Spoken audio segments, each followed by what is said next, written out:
ونؤمن به ونتوكل عليه ونعوذ بالله من شرور أنفسنا ومن سيئات أعمالنا من يهده الله فلا مضل له ومن يضلل فلا هادي له وأشهد أن لا إله إلا الله وحده لا شريك له وأشهد أن محمدا عبده ورسوله أما بعد أعوذ بالله من الشيطان الرجيم بسم الله الرحمن الرحيم يا أيها الذين آمنوا كتب عليكم الصيام كما كتب على الذين من قبلكم لعلكم تتقون۔ تمام قسم کی تعریف و توصیف، بڑائی، بزرگی، کبریائی، حمد و ثنا اس وحدہ لا شریک کے لیے لائق و سزاوار ہے جو اس کل کائنات کا اکیلا مالک و مربی پالنہار ہے۔ درود و سلام ہو اس کے تمام پیغمبروں پر، خصوصاً اس کے آخری نبی تاجدار مدنی احمد مصطفیٰ صلی اللہ علیہ وسلم پر لاکھوں کروڑوں درود و سلام کا ہدیہ نازل ہو صلی اللہ علیہ نبی علیہ وسلم۔ برادران اسلام، دینی و ملی بھائیوں، بزرگوں اور نوجوان ساتھیوں، آج کے اس خطبہ جمعہ کے اندر میں آپ لوگوں کے سامنے جس عنوان پر گفتگو کرنا چاہتا ہوں وہ ہے روزہ اور اس کے مقاصد۔ روزہ اور اس کے مقاصد۔ جیسے ہی ماہ رمضان آتا ہے تو ہر شخص اللہ کے حکم کی تعمیل کرتے ہوئے روزہ رکھتا ہے، صبح سے لے کر شام تک بھوک اور پیاس برداشت کرتے ہیں۔ آخر بھوک پیاس برداشت کرنے کے فضائل اور مقاصد بھی کچھ ہیں۔ آئیے تو ہم آج کے اس خطبہ جمعہ کے اندر قرآن و حدیث کے حوالے سے روزے کے مقاصد اور اس کے فضائل کے اوپر انشاءاللہ گفتگو کریں گے۔ اللہ رب العالمین سے دعا کہ اللہ رب العالمین ہم تمام لوگوں کو حق بات سن کر اس کے مطابق عمل کرنے کی توفیق عطا فرما، آمین تقبل رب العالمین۔ حاضرین جمعہ، آئیے ہم سب سے پہلے دیکھتے ہیں روزے کے فضائل کو اپنے روشنی میں، روزے کے فضائل کو روزے کی روشنی میں۔ سب سے پہلے ہم یہ جان لیں کہ روزہ رکھنے سے سابقہ گناہ بخش دیے جاتے ہیں۔ یہ روزے کی سب سے پہلی فضیلت ہے کہ روزہ رکھنے سے پچھلے تمام صغیرہ گناہوں کی بخشش ہو جاتی ہے۔ اللہ رب العالمین صغیرہ گناہوں کو معاف کر دیتا ہے اور کبیرہ گناہ اللہ رب العالمین بغیر توبہ کے معاف نہیں کرے گا۔ اور وہ گناہ جو حقوق العباد سے تعلق رکھتے ہیں اللہ رب العالمین ایسے گناہ بھی روزے سے معاف نہیں کرے گا۔ ایسے گناہ جب تک بندہ نہ معاف کرے اللہ رب العالمین معاف نہیں کرے گا۔ تو یہ پہلی فضیلت ہے کہ اللہ رب العالمین روزے کے فضیلت کی وجہ سے ہمارے سابقہ صغیرہ گناہوں کو معاف کر دے گا، یعنی چھوٹے گناہ۔ سیدنا ابو ہریرہ رضی اللہ عنہ سے روایت ہے کہ اللہ کے رسول صلی اللہ علیہ وسلم نے فرمایا، صحیح بخاری حدیث نمبر 1910 کے اندر، من صام رمضان ایمانا و احتسابا غفر له ما تقدم من ذنبه۔ اللہ کے رسول صلی اللہ علیہ وسلم نے فرمایا کہ جو شخص بحالت ایمان اور ثواب کی نیت سے ایمان اور ثواب کی نیت سے رمضان کے روزے رکھے، اس کے سابقہ پچھلے تمام صغیرہ گناہ اللہ رب العالمین بخش دیتا ہے۔ اسی طرح اللہ رب العالمین نے روزے کی دوسری فضیلت کو بیان کرتے ہوئے فرمایا، روزہ گناہوں سے ڈھال ہے۔ روزہ گناہوں سے ایک ڈھال ہے۔ رسول اکرم صلی اللہ علیہ وسلم نے ارشاد فرمایا، الصوم جنۃ من عذاب اللہ، صحیح الجامع الصغیر حدیث نمبر 3836۔ اللہ کے رسول صلی اللہ علیہ وسلم نے فرمایا کہ روزہ اللہ کے عذاب سے ایک ڈھال ہے۔ روزہ اللہ رب العالمین کے عذاب سے ایک ڈھال ہے۔ اسی طرح روزے کی فضیلتوں میں سے ایک فضیلت یہ ہے کہ روزہ آزمائشوں سے بچاتا ہے۔ روزہ آزمائشوں سے بچاتا ہے۔ سیدنا حذیفہ رضی اللہ عنہ سے روایت ہے کہ اللہ کے رسول صلی اللہ علیہ وسلم نے فرمایا، فتنۃ الرجل فی اہلہ ومالہ وجارہ تکفرها الصلاۃ والصیام والصدقۃ، صحیح بخاری حدیث نمبر 1895 اور صحیح مسلم حدیث نمبر 144۔ اللہ کے رسول صلی اللہ علیہ وسلم نے فرمایا کہ آدمی کی آزمائش اس کے بچوں کی وجہ سے ہوتی ہے۔ آدمی کی آزمائش ان کے اولاد سے ہوتی ہے، مال سے اور پڑوسیوں کے سلسلے میں آدمی کی آزمائش ہوتی ہے۔ ان آزمائشوں کا کفارہ نماز اور روزہ ہے، نماز اور روزہ ہے اور صدقہ۔ اسی طرح روزے کی فضیلتوں میں سے ایک فضیلت ہے روزے دار کے لیے دو خوشخبریاں۔ روزے دار کے لیے دو خوشخبریاں۔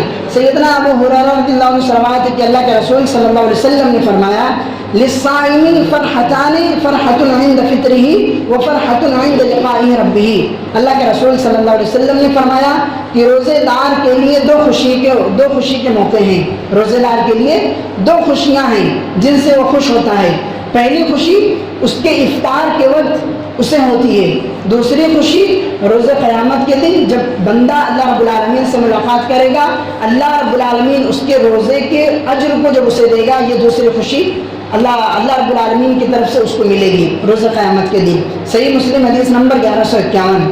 اسی طرح روزے کی فضیلتوں میں سے ایک فضیلت یہ بھی ہے کہ روزے دار کے منہ سے جو بو آتی ہے اللہ رب العالمین کو، وہ بو کستوری سے بھی زیادہ محبوب اور پسندیدہ ہے۔ اللہ کے رسول صلی اللہ علیہ وسلم نے فرمایا والذی نفس محمد بیدہ لخلوف فم الصائم اطیب عند اللہ یوم القیامۃ من ریح المسک۔ اللہ کے رسول صلی اللہ علیہ وسلم نے فرمایا کہ قسم ہے اس ذات کی جس کے ہاتھ میں محمد صلی اللہ علیہ وسلم کی جان ہے، قسم ہے اس ذات کی جس کے ہاتھ میں محمد صلی اللہ علیہ وسلم کی جان ہے، روزے دار کے منہ کی بدلی ہوئی بو، روزے دار کے منہ کی بدلی ہوئی بو اللہ رب العالمین کو کستوری سے بھی زیادہ محبوب اور پسندیدہ ہے اللہ رب العالمین کو۔ صحیح مسلم حدیث نمبر 1151۔ اسی طرح روزے کی فضیلتوں میں سے ایک فضیلت روزے دار کا اجر اللہ رب العالمین خود دے گا، یہ بہت بڑی فضیلت ہے روزے دار کے لیے۔ حدیث قدسی کے اندر اللہ رب العالمین فرماتا ہے کل عمل ابن آدم لہ الا الصیام فانہ لی وانا اجزی بہ۔ صحیح بخاری حدیث نمبر 1904۔ اللہ رب العالمین حدیث قدسی کے اندر فرماتا ہے کہ ابن آدم کا ہر عمل اس کے اپنے لیے ہے، لیکن روزہ بندہ میری رضا کے لیے رکھتا ہے، روزہ میرے لیے رکھتا ہے اور اس کا بدلہ میں خود ہی دوں گا، یعنی روزے کا بدلہ اللہ رب العالمین خود دے گا۔ حدیث قدسی کے اندر اللہ رب العالمین نے فرما دیا۔ اسی طرح روزے کی فضیلتوں میں سے ایک فضیلت ہے روزے دار کی دعا رد نہیں کی جاتی۔ اللہ رب العالمین روزے دار کی گئی دعا کو رد نہیں کرتا ہے۔ سیدنا ابو ہریرہ رضی اللہ عنہ سے روایت ہے کہ اللہ کے رسول صلی اللہ علیہ وسلم نے فرمایا ثلاثۃ لا ترد دعوتهم الامام العادل والصائم حتى يفطر ودعوت المظلوم۔ اللہ کے رسول صلی اللہ علیہ وسلم نے فرمایا کہ تین لوگوں کی دعا اللہ رب العالمین رد نہیں کرتا ہے، تین لوگوں کی دعا اللہ رب العالمین رد نہیں کرتا ہے بلکہ قبول کرتا ہے۔ اس میں سے سب سے پہلی چیز بیان کی گئی الامام العادل، عدل کرنے والا بادشاہ، عدل کرنے والا حکمران، جو لوگوں کے ساتھ انصاف کے ساتھ پیش آتا ہو، لوگوں کے ساتھ عدل کرتا ہو۔ اسی طرح دوسرا روزے دار شخص ہے، جو شخص اللہ کے لیے روزہ رکھے، اللہ رب العالمین ایسے شخص کی دعا کو رد نہیں کرتا، ایسے شخص کی دعا کو اللہ رب العالمین قبول کرتا ہے۔ جو شخص صرف اور صرف اللہ کی رضا کے لیے روزہ رکھے، اللہ کی خوشنودی کے لیے روزہ رکھے، تو اللہ رب العالمین ایسے شخص کی دعا کو رد نہیں کرتا۔ اور تیسرا وہ مظلوم ہے جس پر ظلم کیا جائے، مظلوم اس کی بد دعا کو بھی اللہ رب العالمین رد نہیں کرتا، جس پر ظلم کیا جاتا اللہ رب العالمین فوراً اس کی دعا کو قبول کرتا ہے۔ صحیح مسند احمد حدیث نمبر 9742۔ اسی طرح روزے کی فضیلتوں میں سے ایک فضیلت روزے دار کے لیے جنت کے اندر خصوصی دروازہ، داخلے کے لیے جنت کے اندر خصوصی دروازہ اللہ رب العالمین کی طرف سے۔ سیدنا سہل بن سعد رضی اللہ عنہ سے روایت ہے کہ اللہ کے رسول صلی اللہ علیہ وسلم نے فرمایا ان فی الجنت بابا یقال له الریان يدخل منه الصائمون یوم القیامۃ لا يدخل منه احد غیرهم يقال ان الصائمون فيقومون لا يدخل منه احد غیرهم فاذا دخلوا اغلق فلم يدخل منه احد۔ اللہ کے رسول صلی اللہ علیہ وسلم نے فرمایا کہ جنت کے 8 دروازوں میں سے، جنت کے اندر 8 دروازے، ان کے اندر ایک دروازہ ایسا ہے جس دروازے سے جنت کے اندر صرف اور صرف روزے دار لوگ داخل ہوں گے، اور وہ دروازہ ہے باب الریان۔ اللہ رب العالمین نے اس کا نام باب الریان رکھا ہے، اور وہ اس دروازے کے اندر سے صرف اور صرف جنت کے اندر داخل ہونے لوگ روزے دار ہی ہوں گے، جس سے قیامت کے دن صرف روزے دار داخل ہوں گے، ان کے علاوہ اس دروازے یعنی باب الریان سے کوئی اور جنت کے اندر داخل نہیں ہوگا۔ کہا جائے گا کہ روزے دار کہاں ہیں، یعنی این الصائمون، روزے دار کہاں ہیں، تو روزے دار کھڑے ہو جائیں گے اور جنت کے اندر باب الریان سے داخل ہو جائیں گے، ان کے علاوہ اور کوئی اس دروازے سے جنت کے اندر داخل نہیں ہو پائے گا، اس کے بعد اس دروازے کو بند کر دیا جائے گا۔ صحیح بخاری حدیث نمبر 1896، صحیح مسلم 1185۔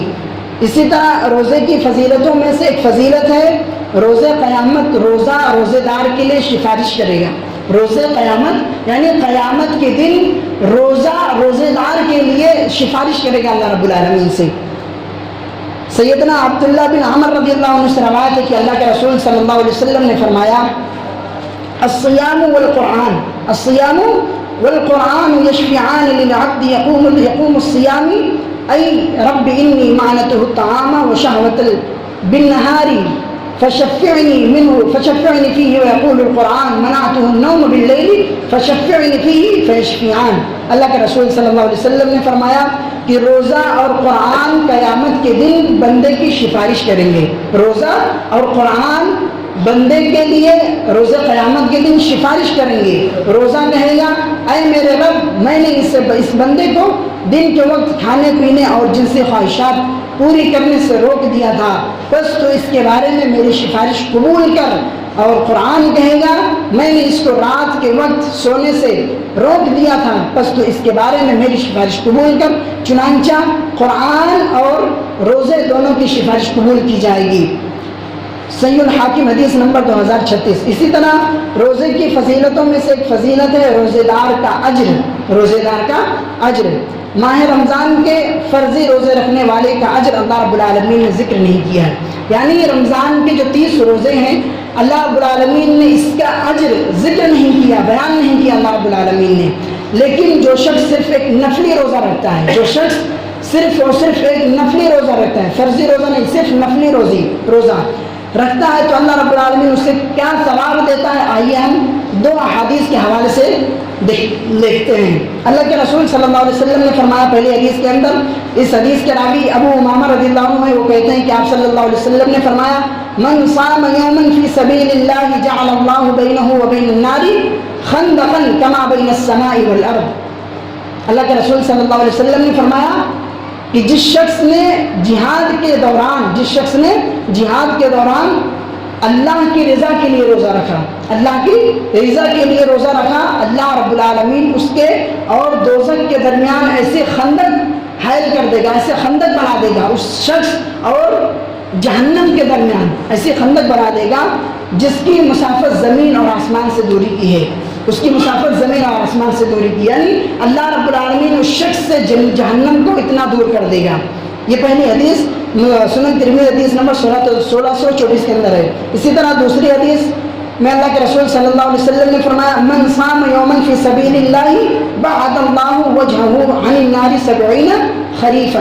اللہ کے رسول صلی اللہ علیہ وسلم نے فرمایا جس نے اللہ کے راستے میں، اللہ کے لیے، اللہ کے راستے میں، اللہ کی رضا کے لیے، اللہ کے خوشنودی کے لیے ایک نفلی روزہ رکھا، اللہ رب العالمین، اللہ کے رسول صلی اللہ علیہ وسلم نے فرضی روزے کی بات نہیں کی، نفلی روزے کی بات کر رہے ہیں اللہ کے رسول صلی اللہ علیہ وسلم، کہ جس نے اللہ کی رضا کے لیے، اللہ کی خوشنودی کے لیے ایک نفلی روزہ رکھا تو اللہ رب العالمین اس کے چہرے کو جہنم سے 70 سال کی مسافت سے دور کر دے گا، اس کے چہرے کو جہنم سے 70 سال کی مسافت سے دور کر دے گا اللہ رب العالمین۔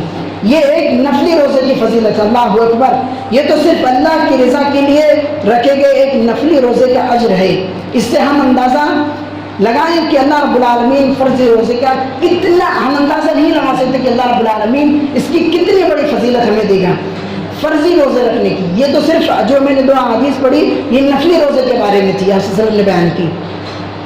اسی طرح ابھی تک ہم روزے کی فضائل کے اوپر حدیث اور اس کے حوالے کے مطابق سن رہے تھے، آئیے اب ہم دیکھتے ہیں مقاصد صیام، یعنی روزہ رکھنے کا مقصد کیا ہے، روزہ جو ہم روزہ رکھتے ہیں اس کا آخر مقصد کیا ہے، آئیے اب قرآن حدیث کے حوالے سے دیکھتے ہیں۔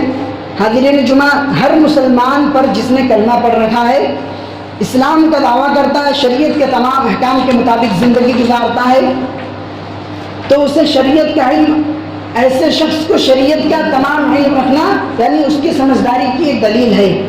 اسرار اور شریعت کے حوالے سے 2 باتیں ذہن نشین کر لینی چاہیے۔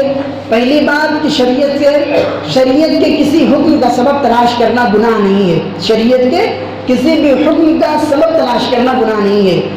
خود اللہ رب العالمین نے کئی احکامات کے سبب بیان کیے، جیسے کہ اللہ رب العالمین نے نماز کا سبب بیان کیا. ہم نماز کیوں پڑھتے ہیں، اس کا مقصد کیا ہے، نماز پڑھنے کا مقصد کیا ہے. اللہ رب العالمین نے سورۃ العنکبوت آیت نمبر 45 کے اندر کہتا ہے ان الصلاۃ تنہی عن الفحشاء والمنکر. اللہ رب العالمین کہہ رہا ہے سورۃ العنکبوت آیت نمبر 45 کے اندر کہ نماز بے حیائی اور برے کاموں سے روکتی ہے. تو یہ نماز کا مقصد ہو گیا. کسی بھی کوئی بھی کام ہم کرتے ہیں تو اس کا ایک مقصد ہوتا ہے. اسی طرح ہم نماز پڑھتے ہیں، اس کا مقصد ہے کہ نماز بے حیائی اور برے کاموں سے روکتی ہے، یہ نماز کا مقصد ہے. اسی طرح روزے کا بھی مقصد ہے، جو ہم روزہ رکھتے ہیں اس کا مقصد کیا ہے، ہم دیکھتے ہیں سورۃ البقرہ آیت نمبر 183 کے اندر اللہ رب العالمین فرماتا ہے یا ایھا الذین آمنوا کتب علیکم الصیام کما کتب علی الذین من قبلکم لعلکم تتقون. اللہ رب العالمین فرماتا ہے کہ اے ایمان والو، یا ایھا الذین آمنوا، اے ایمان والو جو ایمان لائے ہو، اے ایمان والو تم اللہ نے تم پر روزہ فرض کر رکھا ہے. اللہ رب العالمین نے تم پر روزہ فرض کر دیا ہے، جیسے تم سے پہلے لوگوں پر اللہ رب العالمین نے روزہ فرض کیا تھا، تاکہ تم بچ جاؤ، یعنی گناہوں سے بچ جاؤ، متقی اور پرہیزگار بن جاؤ.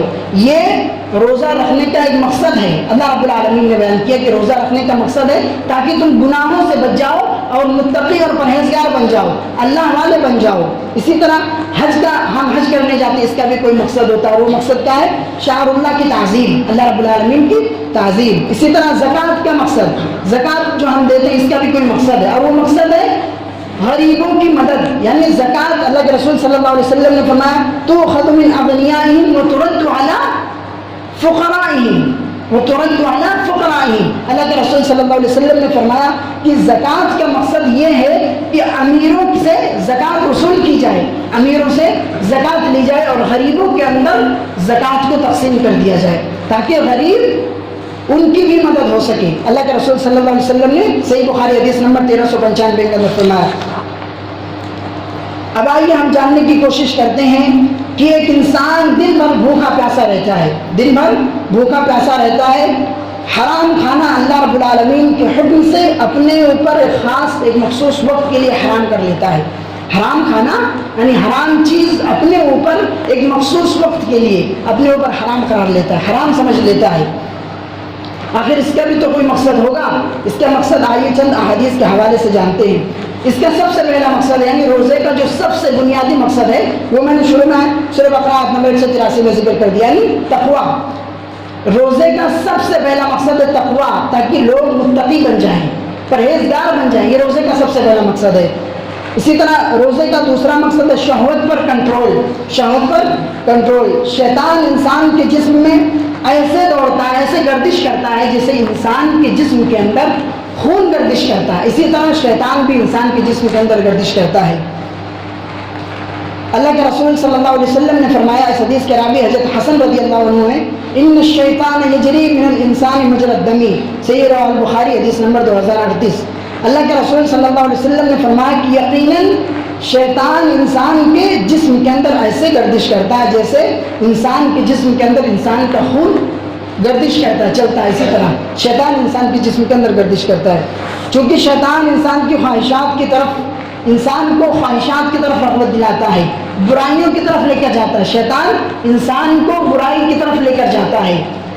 اور یہ روزہ جو ہے، روزہ انسان کو نیکیوں کی طرف کھینچتا ہے. روزے کا مقصد ہے کہ لوگ متقی اور پرہیزگار ہو جائیں، اللہ کے بتائے ہوئے طریقے کے مطابق عمل کرنے لگے، نمازوں کی پابندی کرنے لگے. نماز اللہ رب العالمین نے جو فرض روزے کیے اس روزے کو ادا کرنے لگے. یہ روزے کا مقصد ہے، یعنی متقی بن جائیں. اسی طرح رمضان کا مہینہ زیادہ سے زیادہ نیکیاں کرنے کا ایک مہینہ ہے، یہ ہر کوئی جانتا ہے. جیسے کہ رمضان کے مہینے میں زیادہ سے زیادہ صدقات و خیرات کرنا، اسی طرح قیام اللیل کا اہتمام کرنا، تلاوت قرآن مجید کا اہتمام کرنا، تاکہ روزہ بآسانی سے ہم سے گزر جائے، نیکیاں کرتے ہوئے روزہ گزر جائے، ہم پورے رمضان کو نیکیاں کرتے ہوئے گزارے. یہ مقصد ہے. روزہ افطار کروانا، روزے داروں کے لیے، روزے داروں میں ایک دوسرے کو افطار کرانے کے نہایت جذبہ ہوتا ہے.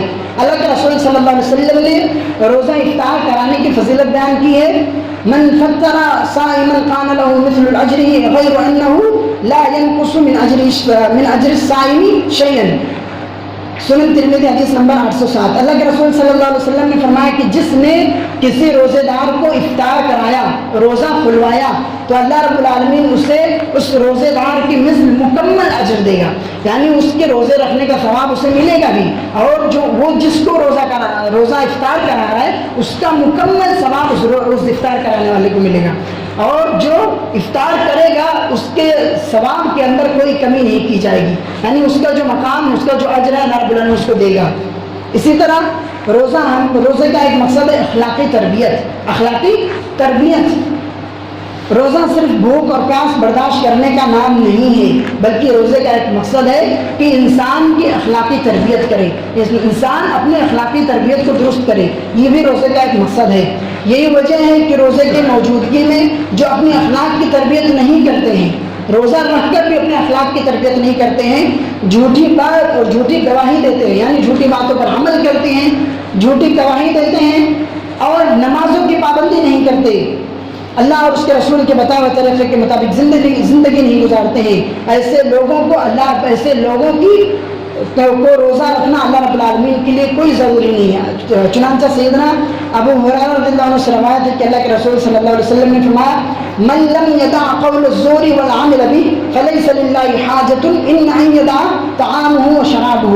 اللہ کے رسول صلی اللہ علیہ وسلم نے فرمایا کہ جس نے جھوٹی بات کہی روزہ رکھ کر، جس نے جھوٹی بات کہی یا جھوٹی بات پر عمل کیا اور یا برے کام کیے، گناہ کا کام کیا، تو اللہ کو اس کے بھوکے اور پیاسے رہنے سے کوئی ضرورت نہیں ہے. اللہ رب العالمین کو ایسے لوگوں کی بھوکے اور پیاسے رہنے سے کوئی ضرورت نہیں، کیونکہ ان کو کوئی اجر ہی نہیں ملے گا، کیونکہ وہ روزہ رکھ کر ایک طرف تو نیکیاں کر رہے، دوسری طرف اس کے اپوزٹ یعنی گناہ بھی کر رہے، نیکیاں بھی کر رہے. دو چیز ایک جگہ سے جمع نہیں ہو سکتی.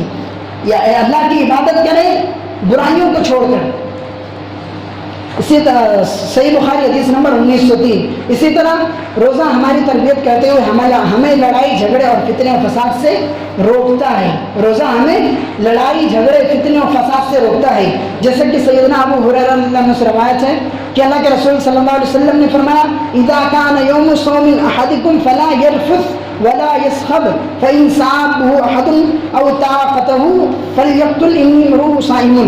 اللہ کے رسول صلی اللہ علیہ وسلم نے فرمایا کہ اگر تم میں سے کوئی روزے سے ہو، یعنی روزے دار ہو، روزہ رکھا ہو، تو اسے چاہیے کہ وہ فحش گوئی نہ کرے، فحش باتیں نہ کرے، اور اگر کوئی اس کو گالی دے، یعنی روزے دار شخص کو اگر کوئی شخص گالی دے، اس سے لڑائی جھگڑا کرنا چاہے، تو وہ شخص اس سے کہہ دے کہ میں روزے سے ہوں، اور ان تمام چیزوں سے پرہیز کرے، یعنی برائی کو بالکل دور، برائی کے قریب بھی نہ جائے. صحیح بخاری حدیث نمبر 1904. اسی طرح اللہ کے رسول صلی اللہ علیہ وسلم اللہ رب العالمین حدیث قدسی کے اندر فرماتا ہے: کل عمل ابن آدم الا الصیام فانی لی وانا اجزی بہ فانہ لی وانا اجزی بہ. اللہ رب العالمین فرماتا ہے کہ ابن آدم کا ہر عمل اس کے اپنے کے لیے، لیکن روزہ یہ میرے لیے ہے، اس کا بدلہ میں خود ہی دوں گا. روزے کا ایک مقصد ہے انسان کو مشکلات اور پریشانیوں میں صبر کا عادی بنانا. یہ بھی روزے کا ایک مقصد ہے کہ انسان کو مشکلات اور پریشانیوں میں صبر کا عادی بنانا. روزہ رکھنا یہ نصف صبر ہے، جیسا کہ اللہ رب العالمین، اللہ کے رسول صلی اللہ علیہ وسلم کا ارشاد ہے: وَالصَّوْمُ نِصْفُ الصَّبْرِ وَالصَّوْمُ نِصْفُ الْإِيمَانِ. اللہ کے رسول صلی اللہ علیہ وسلم نے فرمایا کہ روزہ آدھا صبر ہے، روزہ نصف صبر ہے، اور صفائی آدھا ایمان ہے. اللہ کے رسول صلی اللہ علیہ وسلم نے کہا، مسند احمد حدیث نمبر 23,073. روزہ رکھنا تو صبر ہے ہی. رسول اکرم صلی اللہ علیہ وسلم نے ماہ رمضان یعنی رمضان المبارک کے مہینے کو یہ صبر کا مہینہ قرار دیا ہے، یعنی یہ مہینہ صبر کا مہینہ ہے. اللہ کے رسول صلی اللہ علیہ وسلم نے فرمایا: صوم شہر الصبر وثلاثة ایام من کل شہر صوم الدہر. صبر والے مہینے کے روزے اور ہر ماہ کے 3 روزے، ہر مہینے کے 3 روزے رکھنا گویا کہ پورے سال روزہ رکھنا ہے. مسند احمد حدیث نمبر 7577. ان تمام حدیث سے ہمیں یہ معلوم ہوا کہ ہمیں روزہ رکھ کر اللہ رب العالمین کے بتائے ہوئے طریقے کے مطابق زندگی گزارنی ہے، اپنی اخلاقی تربیت درست کرنی ہے، اپنی اخلاقی تربیت کرنی ہے، اور برے کاموں سے بچنا ہے، صبر کرنا ہے، گناہوں سے بچنا ہے، 5 وقت کی نماز کی پابندی کرنی ہے. یہ روزے کی برکت ہے. اللہ رب العالمین نے ہمیں یہ مبارک مہینہ دیا ہے. اس مہینے کے اندر ہمیں زیادہ سے زیادہ نیکیاں کرنی چاہیے, گناہوں سے بچنا چاہیے, نمازوں کی پابندی کرنی چاہیے بالخصوص, کیونکہ روزہ رکھ کر اکثر کافی لوگ نماز کی پابندی نہیں کرتے. تو ہمیں روزہ رکھنے کا فائدہ ہی کیا ہوگا جب ہم نمازوں کی پابندی ہی نہیں کرتے. جیسے اللہ رب العالمین نے روزے کو فرض کیا ہے, اسی طرح اللہ رب العالمین نے نماز کو بھی ہم پر فرض کیا ہے. تو روزے کے ساتھ ساتھ ہم 5 وقتہ نمازوں کی پابندی کریں. آخر میں اللہ رب العالمین سے دعا ہے کہ اللہ رب العالمین ہم تمام لوگوں کو دین کی صحیح باتوں کے مطابق عمل کرنے کی توفیق عطا فرما. آمین تقبل یا رب العالمین. ہم میں سے جو بیمار ہیں اللہ انہیں شفا کاملہ عطا فرما. اے اللہ تو اس دنیا کے اندر یہ جو مہاماری پھیل رہی ہے, اللہ تو ہر کسی کو اس مہاماری سے نجات دے. اللہ اس سے ہماری حفاظت فرما. اللہ اس کرونا وائرس جیسی بیماری سے پوری دنیا کی حفاظت فرما. اے اللہ اس وبا کو اس دنیا سے خاتمہ کر دے. ہمیں اللہ رب العالمین سے ہر نمازوں سے پہلے اللہ کے رسول صلی اللہ علیہ وسلم کے فرمان لا يرد الدعاء بین الاذان والاقامہ, وہ دعا جو نماز اور اقامت کے درمیان کی جاتی ہے وہ دعا اللہ رب العالمین رد نہیں کرتا. ایک تو روزے دار کی دعا اللہ رب العالمین رد نہیں کرتا.